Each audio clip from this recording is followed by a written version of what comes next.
Hola, ¿cómo andan?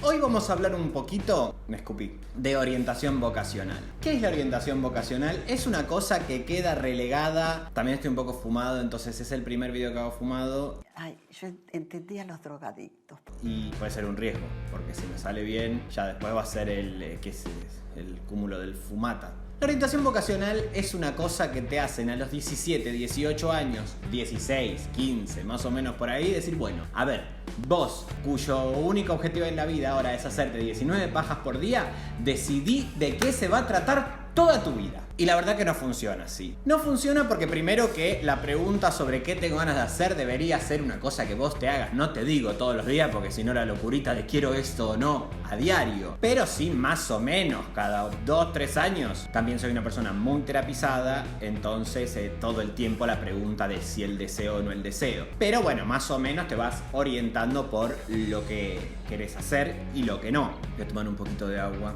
en esta botella mamadera que me regaló la misma gente de YouTube. Porque yo antes de empezar a hacer los chistes de estos videos, tomé un curso en YouTube que fue dado por la misma gente del YouTube. Eso ya moldea una cabeza, que es que vos tenés que primero estudiar para hacer algo, y la verdad que no, según también cada caso, ¿no? Porque si querés ser médico, la verdad que muy por la intuición no te vas a orientar. Todo lo que es, por ejemplo, lo que yo estudié, que ahora voy a ese asunto, y hay cosas que no te los va a dar el conocimiento universitario ni la experiencia por la cual pasó alguien más o un cúmulo teórico. Por supuesto que antes de empezar con todos los jueguitos de la educación universitaria y la informal, banco mucho la educación universitaria y obviamente gratuita porque es un igualador, digamos, de oportunidades, casi te diría el que mejor funciona, pero no se resuelve ahí toda la vida. Entonces yo, claro, quería ser youtuber, fui a tomar al método YouTube un curso YouTube y no me acuerdo nada porque fue en inglés el curso, y la verdad que si bien yo hablo un poco de inglés, una distracción constante, que eso también es otro de los ejes vectores del aprendizaje, el déficit de atención, que es algo que me ha acompañado a mí siempre, toda la vida. No puedo estar encerrado en un mismo lugar por más que me interese mucho lo que me están diciendo, Es más, si ustedes ya se están mirando esto y se quieren ir, yo los voy a entender, porque la verdad que soy una persona que no puede estar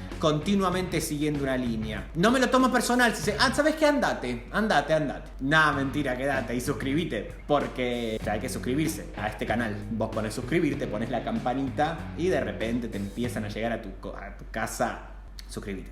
A mí me pasó que cuando yo tenía más o menos 17, 18, cuando te aparecen con esta pregunta, había dos cosas que me gustaban por igual y no podían, o sea, parecía que no tenían un nexo, un eje vector. Me gustaba mucho la disfrazadita de ponerte una peluca, de juguetear un poco, y me gustaba también mucho lo que era la política. Y también venía de un lugar en donde no me habían hablado sobre militancia política. Entonces tenía como ahí una sed de qué es lo que quiero hacer, tenía una pregunta sobre lo social y por el otro lado las ganas de disfrazarme.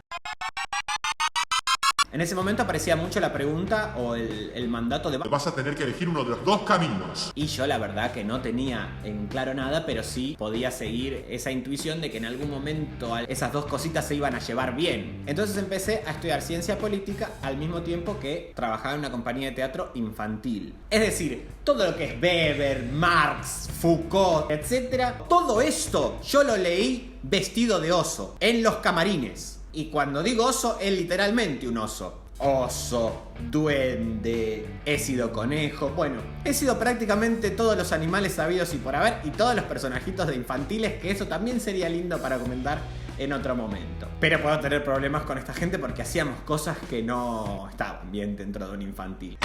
Por supuesto que nada que escandalice a los pibes, pero sí entre nosotros hacíamos algunas cosillas para no aburrirnos. Y al mismo tiempo estudiaba en la universidad. Es decir, en algún momento debo haber aparecido a rendir un parcial con unos bigotes así pintados, como si fuese un ratón, porque de ratón también fui. Y bueno, sí, debo haber aparecido. Estudié ciencia política. La ciencia política es una carrera que medio se inventó o nace en Argentina en el 83 de la mano del retorno democrático. Pensar que desde la universidad pueden generarse cuadros que ocupen lugares dirigenciales. Como si la política pudiese ser una ciencia, que en realidad la ciencia política es la ciencia que estudia el fenómeno político o lo político, y en realidad es bastante difícil porque la ciencia, insisto también, la ciencia es un paradigma, es algo temporal también, es un modo de ver las cosas. que tiene un principio y un fin. Sabemos que el principio más o menos del paradigma ciencia, más o menos 1800, 1750 en adelante, hasta no sé cuándo, pero hay que asumir que no va a ser eterno el paradigma ciencia. En 300 años van a decir, pobres, creían en la ciencia. Te dolía una muela y tenías que ir al dentista. ¿A qué? ¿Al dentista? Sí. ¿Qué es muela? Muela es una cosa que se usaba para masticar la comida. ¿Qué es comida? ¿Te dejas de joder y vas a matar a tu clon que se duplicó y no para de ver Tinelli? Entonces es la ciencia que estudia a la política. Ahora, la pregunta sobre qué es la política. Y bueno, agarrá un trago porque te voy a resumir toda una carrera en un minuto, ¿eh? Después salís egresade de esto. Definiciones de qué es la política hay muchísimas. No hay un consenso sobre qué es la política. Hay algunas definiciones más caretas, las weberianas, e incluso las que te fijas en internet, que tienen que ver con el estudio de las relaciones mando-obediencia, la ciencia del gobierno. Son definiciones un poco más caretas. Hay otras, por ejemplo, de la mano de Hannah Arendt, que son más que tienen que ver con la política como la experiencia de estar en comunidad, en los otros y con los otros. Es una dimensión, esa definición también incluye el arte, otras disciplinas, entonces ya sitúa la política en actividades humanas. Está toda la línea marxista que ve en la política la filosofía de la praxis, es decir, el pensar sobre lo que efectivamente acontece. Muy de izquierda, muy politizado. Sin embargo, lo importante es que vos tengas tu propia definición de política, o que si te interesa el asunto puedas indagar un poco y que nadie te diga la política es tal cosa. Porque cuando alguien dice la política es tal cosa, ya mata el propio fenómeno político, que tiene que ver con la multiplicidad de visiones sobre algo mismo. Entonces, en mi caso, mi propia definición de política, que es mi definición preferida, aquella que le he escuchado a los borrachos en los bares, es la política como gestión del conflicto y asignación de valores. En esta definición se reconoce que el conflicto es el eje vector de la política, no va a desaparecer nunca, es lo constitutivo de la política, y la gestión del mismo es decir, bueno, esto no va a desaparecer, siempre va a haber quienes quieren una cosa y quienes quieran otra. La dimensión de la asignación de valores, lo que le aporta a esa definición es el decir, bueno, pero también hay un rumbo, hay una utopía, hay algo que debería mover esa gestión del conflicto. Y la asignación de valores es justamente el cuerpo de lecturas y visiones políticas o filosóficas incluso, que deberían mover a esa gestión de conflicto. Es decir, bueno, hacia dónde vas a llevar el asunto, ¿no? Estás inscrito en la meritocracia y que vos sos un fin en vos mismo y que debes subsistir por tus propios medios sin sacrificar a los demás ni sacrificarse a otros, o estás inscrito en los fenómenos más empáticos, en considerar al cuerpo social como un todo y que la existencia del otro, por supuesto, que afecta a la tuya. Entonces, que como el otro está ahí también viviendo, de alguna manera la pregunta sobre los otros y las realidades de los otros hacen a tu realidad. Les otres, luz otrus. Te acabas de recibir, ya está, ya sos politólogo. Nada, mentira. Estudien en la universidad. No crean que eso es la única cosa posible para hacerse del conocimiento. Yo la universidad la hice a los ponchazos, un poco vestido de conejo, un poco jugando alguna cosita, un poco también.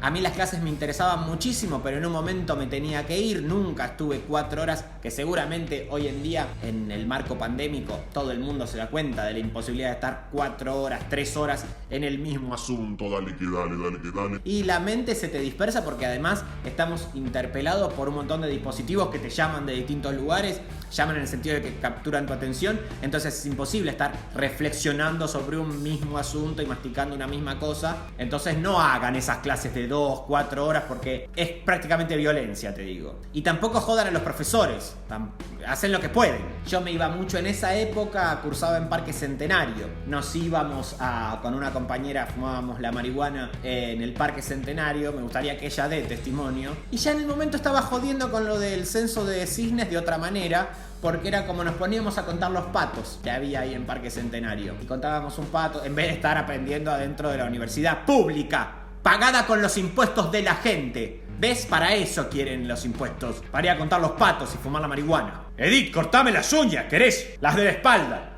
Pero siempre intentaba estar cerca del asunto, leer lo más que podía. Si no te gusta leer, por ahí te sirve que alguien te cuente. Siempre hay que tratar de leer un poco porque leer te construye imágenes, mientras que estamos muy acostumbrados a ver videos todo el tiempo y el ver un video es imagen sintetizada. leamos mientras se pueda. Me acuerdo una época, en el segundo año de universidad, que claro, tenía una novia con la que nos pasábamos garchando todo el tiempo. Y yo tenía parcial el lunes de una materia y nos fuimos al Tigre el viernes. Entonces yo llevé los apuntes, que los prendí fuego para hacer asado y no leí ninguno. Y me saqué un 3 y la tuve que volver a hacer íntegra de nuevo. Y aquí me ves, politólogo al fin. Chicos, se suscriben al canal, se suscriben a las universidades nacionales públicas. También si quieren estudiar en las privadas. Y bueno, estudien en las privadas también, ¿qué querés que te diga? Y también estudian plomería, porque estoy con un problema de falta de agua en la casa, que se vacía el tanque, nos quedamos sin presión y con Lolo, mi amigo con el que vivo, nos ponemos a petear la canilla, suponiendo que va a salir agua así. Todavía no salió agua. Suscríbanse al canal. Un besito.